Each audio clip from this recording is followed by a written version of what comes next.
Did you happen to pick up a newspaper yesterday? Wait, dumb question. Did you happen to read any blogs yesterday? Like, I don't know, the New York Times, the Wall Street Journal, or BBC News?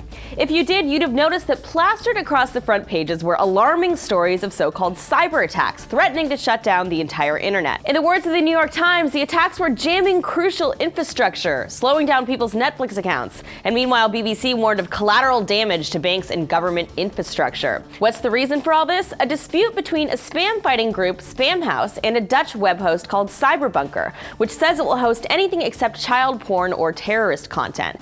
Purportedly, the feud originated because Spamhaus had added Cyberbunker to a block list of unsavory material. So in retaliation, Cyberbunker launched a series of DDoS attacks on their servers, which at least one site likened to a nuclear bomb.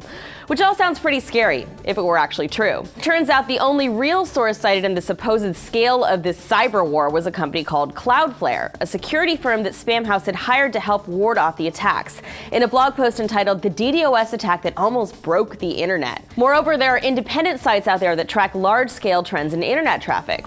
One of these is Internet Traffic Report, and if you identify those days when this cyber warfare was supposedly taking place, you'll see that there are no changes registered at all, nor on any of the tracking services that do this. So while these attacks may have spelled crisis for Spamhaus, it was hardly the apocalyptic cyber bomb it was made out to be, and just the latest in the long line of cyber scares that never quite lived up to the hype.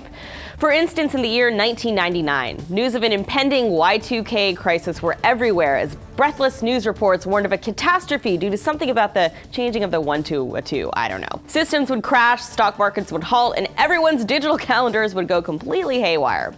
None of that happened. And then, of course, there were the many viruses of the 1990s with dramatic names like Code Red and Melissa that haunted the burgeoning web, but never quite became the monsters they were supposed to. Perhaps most famous of these was the Michelangelo scare virus of 1992. That's how this son of a gun got rich, remember? So the moral is the world won't end, not today at least, and if a security firm ever tries to scare you, remain calm and watch TFN instead. Finally, today's clue for our week-long Easter egg hunt. For 10 points each, tell us which episodes we left the green screen in, oops, and which episode I asked why my urine is purple, hypothetically. All you need to do is send us your name, age, address, and links to the episodes to rev3techfeed@gmail.com. For the full rules, head over to our Facebook page or our Twitter at techfeed_news or at revision3. Thanks for watching. This is Annie for TFN.